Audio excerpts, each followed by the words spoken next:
Hello बच्चों, आज मैं आई हूँ आपको सुनाने एक छोटी सी कहानी माँ की जुबानी। इस कहानी का शीर्षक है जलपरी। जलपरी वो होती है बच्चों जिसका आधा शरीर होता है मछली का और आधा शरीर इंसान का। जलपरियाँ दिखने में बहुत ही सुंदर होती है। तो शुरू करें आज की कहानी। बच्चों, ये कहानी बहुत समय पहले की है।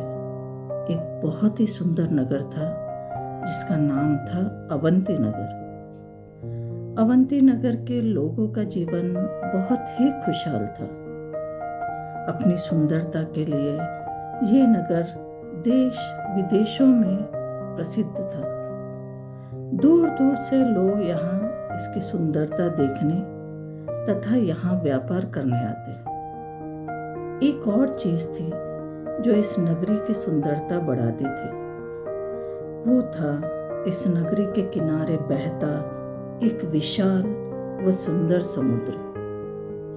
समुद्र का पानी बहुत ही साफ व नीले रंग का था और इसकी यही सुंदरता लोगों को अपनी ओर खींचती। बच्चे बड़े सभी दिन भर जब भी उन्हें समय मिलता तो वे समुद्र के किनारे बैठते, बातें करते और समुद्र की सुंदर नीली लहरों में खो जाते। बच्चे समुद्र के किनारे पानी में गोता लगाते तथा रेती से किले बनाते। पर जैसे ही शाम होती और सूरज ढलता, सभी वहां से चले जाते। इसका कारण थी जलपरियाँ।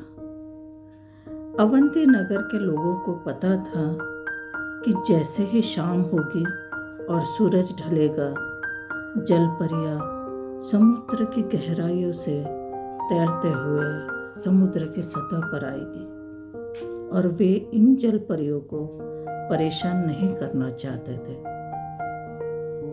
रोज रात होती ही सुंदर जलपरियाँ समुद्र के सतह पर आती और वहां के चट्टानों पर बैठकर एक दूसरे से घंटों बातें करती। तो कुछ समुद्र की लहरों पे हंसते खिलखिलाते तैराकी स्पर्धा करती। वैसे सभी जलपरियाँ बहुत ही सुंदर थी, पर उनमें एक सबसे सुंदर जलपरी थी। उसका नाम था सोना। सोना के लंबे सुनहरे बाल और सुंदर नीली नीली आंखें सबका मन मोह लेती थी। वो सबसे चंचल और हंसमुख जलपरी थी। एक रात सभी जलपरियां सोना के साथ मिलकर सतह पर खेलने आई। खेलते खेलते सोना बहुत दूर चली गई। भोर होने को थी तो सभी जलपरियां वापस समुद्र की गहराइयों में चली गई। रह गई तो सिर्फ सोना। अचानक सोना ने देखा कि कहीं से एक रोशनी की किरण चमकने लगी। उसने आज से पहले ऐसा अद्भुत दृश्य कभी नहीं देखा था।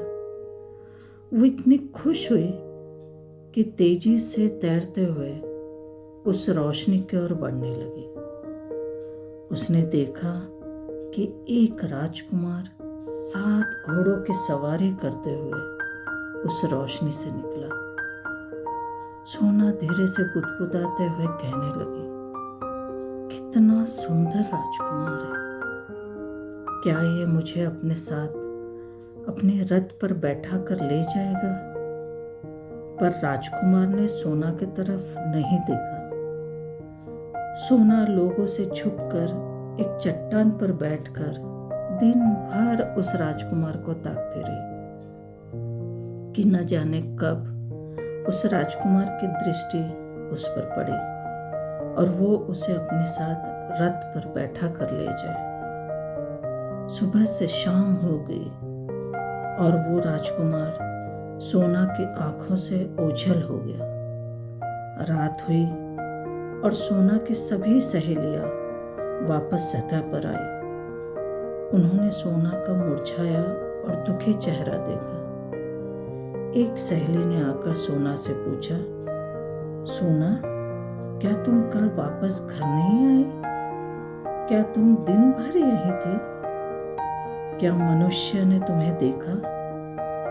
तुम्हारा चेहरा इतना मुरझाया क्यों लग रहा है? सोना ने उन्हें दिन भर जो हुआ वो सब बताया। उसने उस राजकुमार के बारे में भी बताया। क्या उस राजकुमार ने तुम्हारी ओर नहीं देखा? इतनी सुंदर जलपरी उसे दिखाई नहीं दी? सोना की सहेलियों ने गुस्सा जताते हुए बोला। सोना ने कोई जवाब नहीं दिया। सभी सहेलियां खेलने चली गई, पर सोना उसी चट्टान पर गुमसुम बैठे रहे। भोर होने लगी तो सभी जलपरियां वापस जाने के लिए तैयार हो गई। वो सब सोना के पास आकर उसे भी घर वापस चलने की विनती करने लगी।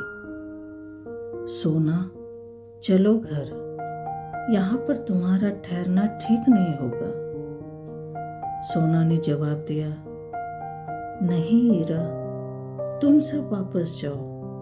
मैं यहीं पर बैठकर उस राजकुमार की राह देखूंगी। हो सकता है आज उसकी दृष्टि मुझ पर पड़े और वो मुझे अपने 7 घोड़ों वाले रथ पर बैठा कर ले जाए।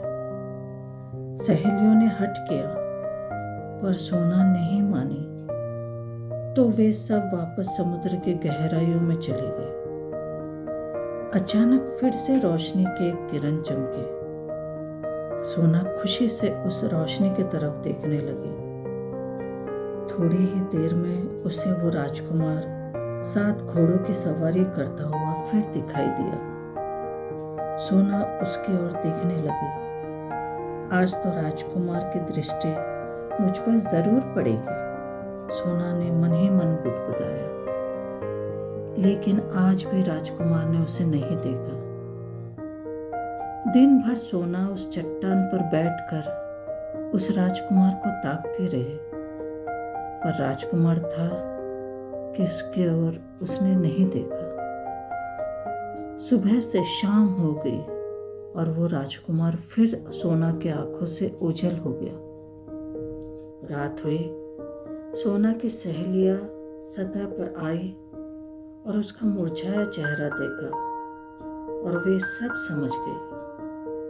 सहेलियों ने सोना को बहुत समझाने की कोशिश की, पर सोना तो उस राजकुमार की सुंदरता पर इतनी मोहित हो गई कि उसने किसी की बात नहीं सुनी।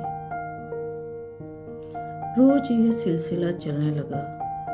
सोना उसी चट्टान पर बैठकर राजकुमार के ऊपर देखती और राजकुमार उसे बिना देखे ही रोज वहां से चले जाता।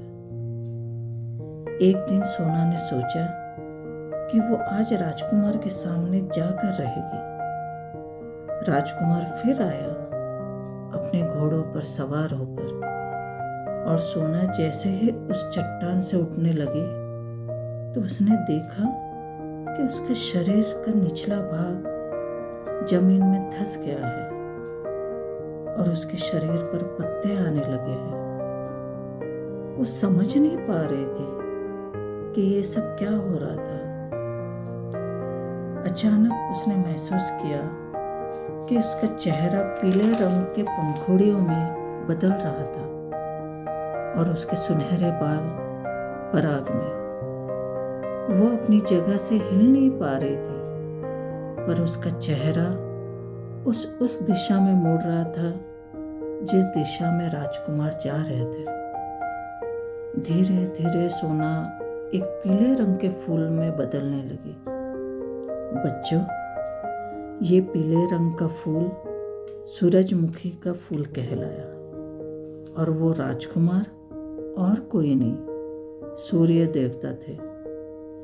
इसलिए आज भी हम देखते हैं कि वो सुंदर जल परी सूरजमुखी बनने के बाद भी सूरज देवता को दिन भर जिस भी दिशा में जाते हैं वो उन्हें देखती रहती है।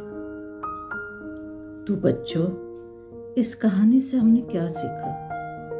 हमने यह सीखा कि हमें बेजुबान जानवरों को परेशान नहीं करना चाहिए और अपने बड़ों और दोस्तों की बातें सुननी और माननी चाहिए।